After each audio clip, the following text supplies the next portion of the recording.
Hello dear students, class 11 के students को enrolment form कैसे फिलअप करना है उसकी जानकारी इस वीडियो में बताई गई है।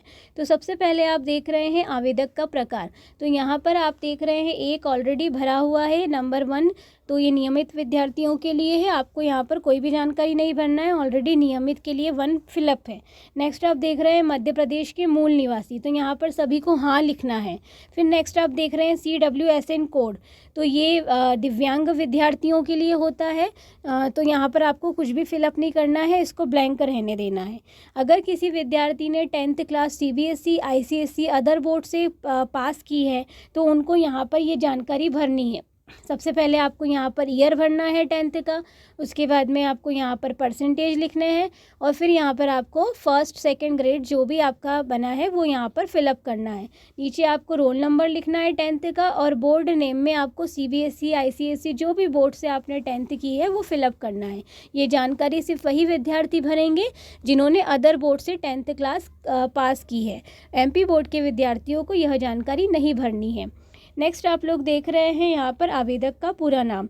तो यहाँ पर स्टूडेंट को अपना नाम लिखना है। जैसे अगर आपका नाम है मोहित कुमार शर्मा तो आप पहले लिखेंगे मोहित, फिर आप एक ब्लॉक छोड़ेंगे, फिर लिखेंगे कुमार, फिर एक ब्लॉक छोड़ेंगे और फिर लिखेंगे शर्मा।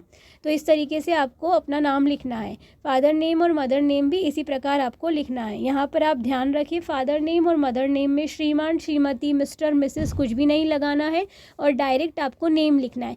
जैसे कि अगर आपके पिताजी का नाम है अशोक शर्मा तो डायरेक्टली आप लिखेंगे अशोक, एक ब्लॉक छोड़ेंगे और फिर लिखेंगे शर्मा। इसमें आप ध्यान रखें कि आपको कैपिटल लेटर्स का ही यूज़ करना है, तो पूरा फॉर्म आप कैपिटल लेटर्स से ही लिखें। फिर यहाँ पर आप देख रहे हैं कि डेट ऑफ बर्थ आपको फिलअप करनी है अंकों में। तो जैसे अगर आपकी डेट ऑफ बर्थ है 14/3/2007 तो इस तरीके से आप भरेंगे। डेट में DD में 14, फिर MM में 04 और फिर ईयर में 2007। इस तरीके से आपको फिलअप करना है। नेक्स्ट आपको अपनी डेट ऑफ बर्थ वर्ड्स में लिखनी है यहाँ पर। तो जो आपकी डेट ऑफ बर्थ है वो इंग्लिश में आप वर्ड्स में यहाँ पर फिलअप कर देंगे। नेक्स्ट आप देख रहे हैं नीचे जो जानकारी है वो सारी यहाँ पर ऑलरेडी फिलअप है, तो आपको फॉर्म ऐसा ही मिलेगा। पर अगर कोई जानकारी इसमें फिलअप नहीं है तो आप यहाँ से देख करके भर सकते हैं। हम सभी का माध्यम अंग्रेजी माध्यम है तो यहाँ पर 2 ऑलरेडी फिलअप है। सेक्शन में आपको कुछ भी नहीं भरना है, इसे ब्लैंक रहने देना है। नेक्स्ट आप देख रहे हैं भाषा विषय, तो यहाँ पर इंग्लिश हिंदी के लिए ऑलरेडी भरा हुआ है और यहाँ पर आप देख रहे हैं सब्जेक्ट भी ऑलरेडी यहाँ पर भरा हुआ है, फिज़िक्स, केमिस्ट्री, मैथ्स। तो जब आपको फॉर्म मिलेगा तो आप अपना सब्जेक्ट ज़रूर चेक कर ले कि उसमें जो सब्जेक्ट लिखा हुआ है वो सही है या नहीं। आपका जो सब्जेक्ट है उसी सब्जेक्ट का आपको फॉर्म मिला है या नहीं। यहाँ पर ऑलरेडी सब्जेक्ट्स लिखे होंगे और उनके कोड भी लिखे होंगे। जैसे कि अगर किसी का PCM सब्जेक्ट है तो आपको ये फिज़िक्स, केमिस्ट्री, मैथ्स इस तरीके से प्रथम विषय, द्वितीय विषय, तृतीय विषय में लिखा हुआ होगा। तो ये आप फॉर्म चेक कर ले एक बार।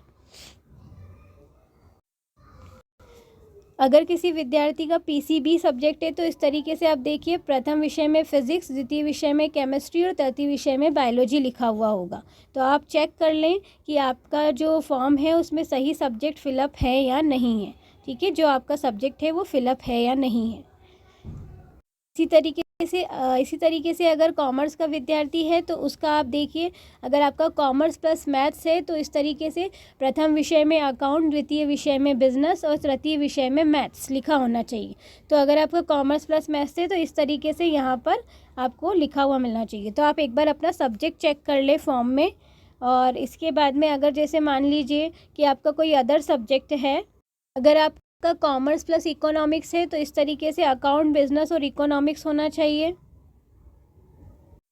अगर आपका सब्जेक्ट कॉमर्स प्लस IP है तो अकाउंट, बिजनेस और IP इस तरीके से लिखा होना चाहिए। तो आप फॉर्म में ज़रूर चेक कर लें अपना सब्जेक्ट। अगर आप आर्ट्स के स्टूडेंट हैं तो आप उसमें चेक करिए पॉलिटिकल साइंस, इकोनॉमिक्स और साइकोलॉजी, ये आपका लिखा होना चाहिए। मतलब अगर आप आर्ट्स प्लस साइकोलॉजी के स्टूडेंट्स हैं तो आपका यहाँ पर ये सब्जेक्ट मेंशन होना चाहिए। तो इस तरीके से आप एक बार अपने फॉर्म में सब्जेक्ट चेक कर लें कि आपको अपने सब्जेक्ट का ही फॉर्म मिला है, और अगर नहीं मिला है तो आप उसको चेंज कर सकते हैं और दूसरा ले सकते हैं। तो आपको अपने फॉर्म के अकॉर्डिंग ही यहाँ पर सब्जेक्ट फिलअप करने हैं। और जो उनके कोड है वो भरने हैं। यहाँ पर ऑलरेडी भरे हुए मिलेंगे तो एक बार चेक कर लें। फिर नेक्स्ट आपको यहाँ पर एड्रेस लिखना है, तो हाउस नंबर में यहाँ पर आप एड्रेस लिखेंगे अपना। तो जैसे अगर 11/20 है तो 11 देन ऑब्लिक देन 20। तो हर ब्लॉक में एक ही लेटर आएगा, इसका ध्यान रखिए। फिर कॉलोनी लिखनी है आपको, फिर टाउन लिखना है, फिर ब्लॉक में उज्जैन, डिस्ट्रिक्ट में भी उज्जैन और टाउन में भी उज्जैन, सब में उज्जैन ही आएगा अगर आप उज्जैन के रहने वाले हैं। और अगर आप कहीं अदर जगह पर रहते हैं, other district, other block, town, तो जो भी है वो आपको यहाँ पर एड्रेस अपना फिलअप करना है।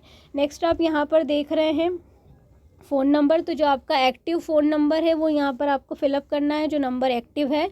और इसके बाद में यहाँ पर आपको पिन कोड भरना है, एरिया पिन कोड जो हमारा होता है वो आपको यहाँ पर फिलअप करना है। नेक्स्ट आप देख रहे हैं अपार आईडी, स्टूडेंट को यहाँ पर अपनी अपार आईडी फिलअप करनी है, जो कि आप डिजी लॉकर से निकाल सकते हैं। नेक्स्ट उसके बाद यहाँ पर आपको अपना फ़ोटो पेस्ट करना है, जो आपका लेटेस्ट फ़ोटो है वो यहाँ पर आपको लगाना होगा, जिसमें आपका नेम और डेट दोनों होना चाहिए। और फ़ोटो इस तरीके से लगाए कि नीचे वाले ब्लॉक पर ना आए, क्योंकि नीचे वाले ब्लॉक में आपको सभी को सिग्नेचर करने हैं। तो स्टूडेंट के यहाँ पर सिग्नेचर होंगे नीचे वाले ब्लॉक में। तो इस तरीके से आपको ये फॉर्म अपना जो है, इसका फर्स्ट पेज जो है वो इस तरीके से फिलअप करना है। नेक्स्ट जो इसका सेकंड पेज है उस पर जब आप जाएंगे तो यहाँ पर आप देखेंगे आपको जेंडर फिलअप करनी है। तो जो फीमेल्स हैं उनको 2 भरना है और जो मेल्स हैं उनको 1 भरना है।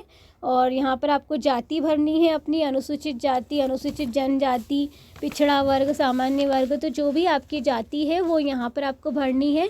जैसे कि अगर 1 है तो अनुसूचित जाति है तो 1 भरना है, पिछड़ा वर्ग है तो 3 भरना है, जनरल से बिलोंग करते हैं तो 4 भरना है। तो इस तरीके से आपको यहाँ पर जाति भरनी है। नेक्स्ट इसके साथ में आपको कुछ डॉक्यूमेंट भी सबमिट करने होंगे। तो जो 11th के स्टूडेंट्स हैं उनको 10th की मार्कशीट की फ़ोटोकॉपी, समग्र आईडी और आधार कार्ड की फ़ोटोकॉपी इसमें लगानी होगी। और जो न्यू स्टूडेंट्स हैं उनको टीसी और माइग्रेशन भी इसके साथ में लगाना होगा फॉर्म के साथ में, और अटैच करके देना होगा। अगर आप टीसी माइग्रेशन पहले ही दे चुके हैं तो उसकी फ़ोटोकॉपी ज़रूर अटैच करें फॉर्म के साथ में और सबमिट करें। और लास्ट में आपको परीक्षार्थी के हस्ताक्षर दिख रहे हैं, तो यहाँ पर आपको स्टूडेंट को सिग्नेचर करने हैं। इसके बाद जो नीचे आप देख रहे हैं संस्था का नाम, हस्ताक्षर मुद्रा, ये सब ऑफिस से किया जाएगा, स्कूल ऑफिस से। तो यहाँ पर आपको कोई भी जानकारी फिलअप नहीं करनी है। धन्यवाद।